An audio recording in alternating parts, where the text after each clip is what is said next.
mes collègues femmes candidates.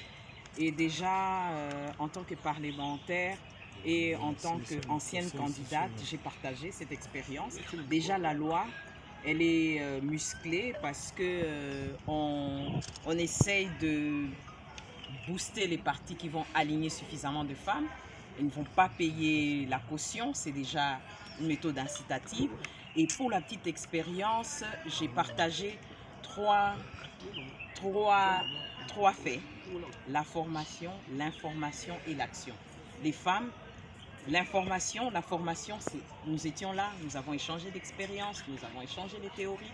Et l'information, c'est être là, être informé, la loi électorale, comment ça se passe, et quels sont les partis les meilleurs pour qui vont aligner les femmes.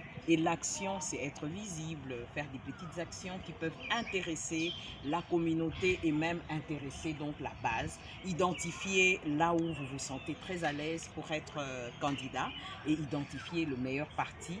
Et j'ai dit que les femmes, nous devons booster aussi notre visibilité médiatique. Que les médias essayent de faire une incitation à la participation féminine aux médias pour l'autonomisation des communautés, mais qui n'a pas seulement les femmes, là, les femmes, les hommes, les jeunes et tout le monde, mais nous parlons de l'autonomisation de notre communauté, nous parlons du développement. C'est autour de cette plateforme aussi que nous essayons d'échanger des expériences, nous essayons aussi de partager nos expériences, nous, les hommes et les femmes. Merci beaucoup. À nos sœurs, à nos filles congolaises. Donc c'était ça, mais en même temps, j'en ai suivi une conférence débat où en fait, nous également, nous avons beaucoup appris de nos sœurs, de nos filles congolaises sur leur expérience en politique, dans les élections et leurs ambitions futures. Oui, aujourd'hui. Espoir, notre grand espoir, mais si on a même pu susciter un peu de questionnement, d'ambition, de remise en question auprès de certaines des femmes, eh bien l'objectif a été atteint. Mais en tout cas, nous avons constaté qu'il y a une soif des femmes d'apprendre les rouages pour pouvoir gagner les élections. Nous avons senti aussi ce sentiment que les femmes ont d'injustice, que élection après élection, elles sont, même celles qui gagnent, sont mises de côté à cause justement des contraintes au Congo, des fraudes qu'il y a. Il y a eu une grande demande auprès de la CENI que nous allons relayer à la CENI parce que, comme vous le savez, la CENI a commencé des consultations avec les partis politiques et on va leur dire, les femmes attendent à ce que vous les aidiez pour qu'on comprenne mieux la loi électorale, pour que vous puissiez mieux nous accompagner parce que sans la CENI, eh bien, nous n'y arriverons pas à gagner ces élections. Et demeure comme un domaine réservé aux hommes. Ce sont les hommes qui occupent depuis 62 ans d'indépendance, qui s'occupe de la gouvernance, qui prend les décisions, ce sont les hommes. Et nous, les femmes, qui constituons 52% de la population congolaise, on se dit assez, c'est assez. Nous avons dans ce pays des femmes compétentes dans tous les domaines d'activité. Il n'y a pas un domaine où la femme n'émerge pas. Eh bien, il est temps que nous prenions notre part dans la gouvernance du pays, dans les institutions où les décisions sont prises. Quelques progrès avec le président Tshisekedi, mais on a seulement 27%, on n'a toujours pas, même pas les 30%, et on est encore loin des 50%. Donc on se bat pour ça. Et je m'inscris en faux sur l'idée répandue, oui, les femmes balimi bakado, mais ce n'est pas une question de cadeau, c'est une question, nous formons une partie de cette population, nous sommes compétentes, alors pourquoi nous n'accédons pas à ces postes? Donc c'est pour ça que il y a cette lutte et nous sommes optimistes, on va y arriver, Maman, Qui est une représentation équitable au sein de l'Assemblée nationale, au sein de l'Assemblée provinciale, au sein du Sénat. que les femmes postulent massivement. La femme peut tout faire. Cette loi électorale nous est favorable. Je veux interpeller, encourager, appeler que les femmes soient plus des candidates, que les femmes travaillent.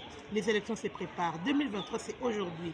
Nous devons préparer les élections dès maintenant. Nous ne pouvons pas épingler pour préparer les élections, il faut beaucoup d'argent. Non, il faut d'abord les stratégies. J'appelle aux femmes qui ont des ambitions de postuler et qui n'ont pas d'argent, de faire des porte-à-porte, de multiplier les stratégies, la façon de communiquer avec les autres femmes. Nous savons tous qu'il n'y a plus des électrices que des électeurs. Donc nous disons cette fois-ci, la voix de la femme pour la femme et rien que pour la femme. J'appelle la jeunesse congolaise, la jeune fille. Mettez la main dans la pâte. Nous devons changer ce pays. Nous venons avec une nouvelle formule. Cette nouvelle formule, c'est laquelle? Plus de femmes au Parlement, plus de femmes au gouvernement. Avant d'être au gouvernement, nous devons d'abord inonder le Parlement. J'appelle les femmes congolaises de prendre courage, d'enlever cette peur-là, de postuler. Les stratégies, les astuces pour pouvoir étoffer son plan de campagne. Parce que l'élection, c'est un projet et il faut avoir un plan, il faut identifier les défis, il faut identifier les stratégies et les pistes et les solutions. C'est ainsi qu'on a donné un aperçu général de comment se préparer, mais beaucoup plus la préparation individuelle, parce que c'est une activité qui demande une force psychologique intense et il ne faut pas céder il ne faut pas être surmené, c'est la raison pour laquelle il faut avoir une équipe. Mais la candidate doit toujours être disponible pour parler aux électeurs et lever les fonds. Et les autres tâches sont à nous. Femme gouverneur, femme ministre. Moi j'ai une vision. I have a dream. Yes. Yes, we're gonna all be elected. C'est notre cri de guerre dorénavant. Femmes congolaises, voulez-vous gagner vos élections? Oui. Bon. Une bonne question a été posée par maman à propos du suivi. Est-ce que c'est un événement, ça s'arrête là? Non. On voulait vraiment, c'est un devoir pour nous, restitution, former, transmettre ce qu'on a appris, et nous continuons d'ailleurs à apprendre. Mais on n'a pas pensé spécifiquement à la suite à donner à ça, sauf que vous avez remarqué qu'on est en train de filmer. Eh bien, de ce reportage, nous voulons faire un YouTube, voilà. Et ça sera déjà un élément pour vous pour revoir ce qui s'est dit, ce qui s'est présenté, etc. Et moi, dans notre parti, évidemment, on va exploiter ça à fond. Une autre maman a dit, mais il faudrait aller dans nos provinces. Eh bien, on a déjà commencé cet exercice, nous personnellement, dans notre parti au mois de février-mars. Mais c'est quelque chose qu'on va poursuivre. Parce qu'effectivement, il y a un besoin, on le sent, de connaissances, mais le besoin est encore plus fort à l'intérieur du pays. Mais je ne peux que vous remercier. Je vais très bien dormir aujourd'hui. Très bien dormir grâce à vous. Regardez, vous êtes pleine d'ambition. Vous êtes venus un samedi et on sent l'ambition. Et comme je disais, je vous vois gagner là. Je vous vois gagner. Alors, merci beaucoup. Et encore une fois, femmes comme pas trop intéressant, non. Je coûte pour les candidats, ceux qui aspirent. C'est la deuxième fois que je puisse entendre Madame Angèle Mapoko. La première fois, c'était à l'Ukraine. Et c'était toujours à propos des élections, à propos des femmes. En tout cas, toutes mes félicitations, elle n'a pas changé par rapport à la femme, les valeurs de la femme. Aujourd'hui, c'est qu'elle me dit là, non, c'est la réponse qu'elle m'avait donnée. Je lui avais posé la question. Aujourd'hui, si je me pointe dans la politique, je serai doigtée, je serai traitée de prostituée, commençons par ma propre famille d'abord. Comment vous pouvez encourager l'autre à aller?